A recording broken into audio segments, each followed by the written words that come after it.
जय गुरुदेव।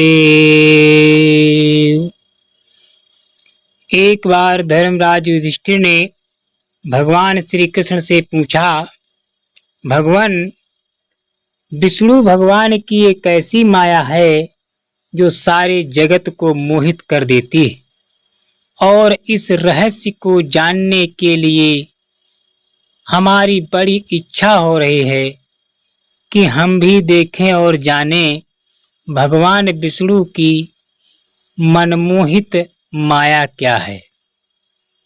इस पर भगवान श्री कृष्ण ने उत्तर दिया, महाराज युधिष्ठिर, इसी प्रकार का प्रश्न नारद ने श्री हरि से पूछा था। नारद ने उनसे अपनी माया दिखाने का हठ भी किया।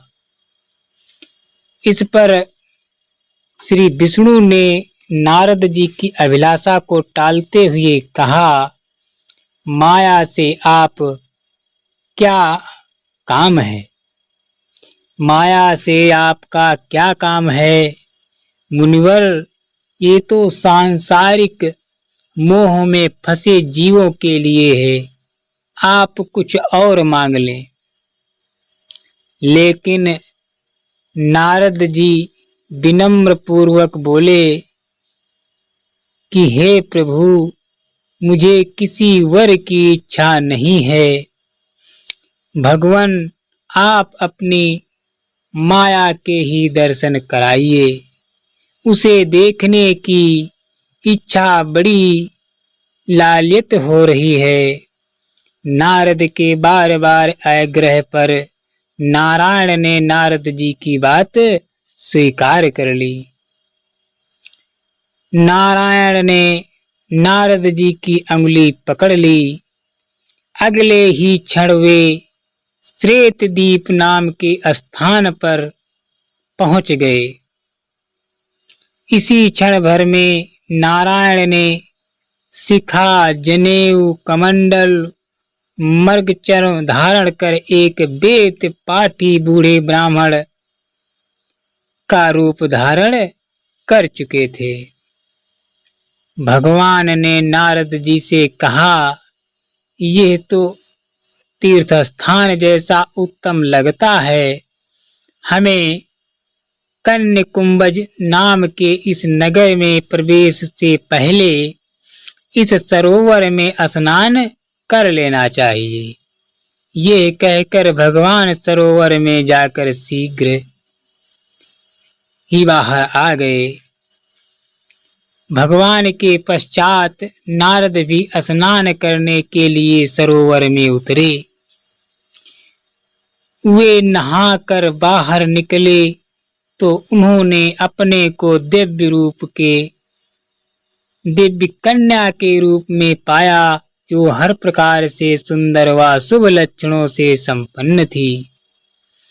भगवान तत्काल अंतर्ध्यान हो गए। कन्या ने अपने के अकेले पाया। वो भयभीत होकर इधर उधर देख ही रही थी कि अपनी सेनाओं के साथ राजा तालध्वज वहां पहुंचा।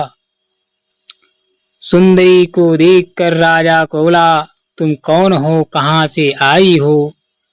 देवी हो या अप्सरा?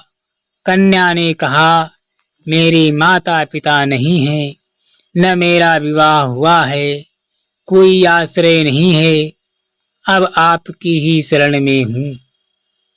राजा खुश हुआ, उसे साथ लेकर राजधानी पहुंचा, उससे विवाह कर लिया। विवाहोपरांत शीघ्र ही वो गर्भवती हुई और एक तुम्बी यानी लौकी को जन्म दिया।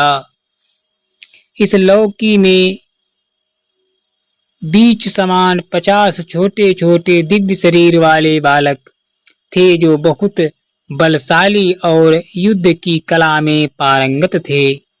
इन सबको घी से भरे एक बड़े बड़े कुंड में छोड़ दिया गया। ऐसा करते ही बालक तत्काल पुष्ट हो गए। फिर इनकी संतानें हुई। माया के प्रभाव में सबकी संख्या इस प्रकार बढ़ने लगी। कुछ ही दिनों में रानी के पुत्र और पौत्रों की संख्या में बहुत वृद्धि हो गई। वे सभी बहुत घमंडी तथा विलासी हो गए। उनमें लालच आ गया और सिंहासन प्राप्त करने के लिए झगड़ने लगे।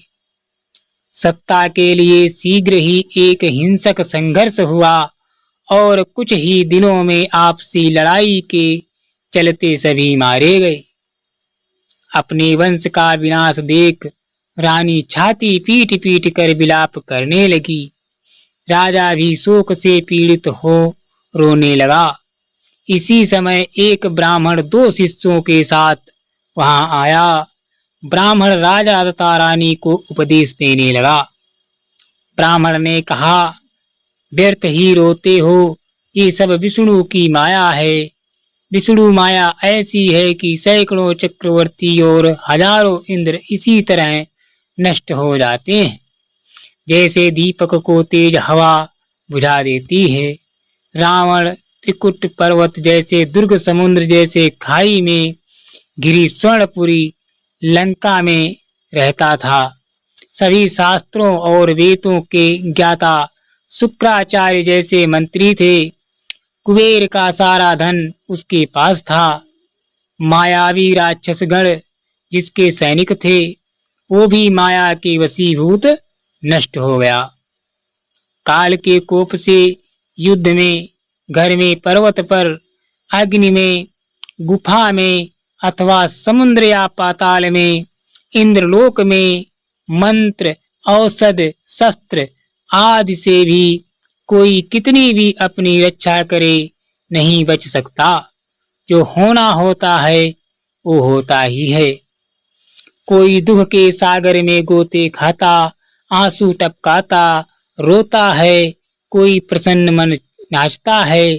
कोई धन के लिए अनेक उपाय करता है, तो कोई षड्यंत्र रचता है। इस माया के प्रभाव से संसार के सभी जीव पुत्र, स्त्री, धन आदि में असक्त हो रोते गाते रहते हैं। इतना उपदेश देकर ब्राह्मण ने रानी का हाथ पकड़ लिया। वो ब्राह्मण स्वयं भगवान विष्णु थे। उन्होंने कहा, नारद जी, ये माया विष्णु ने स्वयं निर्मित की है। तुमने विष्णु की माया देख ली। अब उठो, स्नान कर अपने मृत पुत्र पौत्रों को अर्घ देकर अपना कर्तव्य पूरा करो। इतना कहकर भगवान ने नारद जी को उसी सरोवर में स्नान कराया जिसमें नहाकर वे सुंदरी बने थे। स्नान करते ही नारद मुनि अपने वास्तविक रूप में आ गए। राजा ने देखा कि ये मेरी रानी नहीं, जनेऊ पहने, जटाधारी, दंड कमंडल और बीड़ा लिए मुनि महाराज हैं, तो ये हतप्रद रह गया। अगले ही क्षण भगवान नारद का हाथ पकड़कर श्वेत द्वीप आ गए और नारद से पूछा, नारद जी, आपने मेरी माया देख ली। माया कष्टकारी और बांधने वाली है, इसलिए मैं साधु जनों को इससे मुक्त रखता हूँ। नारद ने ही संकोच में भरकर उन्हें प्रणाम किया, कोई उत्तर न दिया और नारायण नारायण करते करते वहां से चले गए। जय गुरुदेव।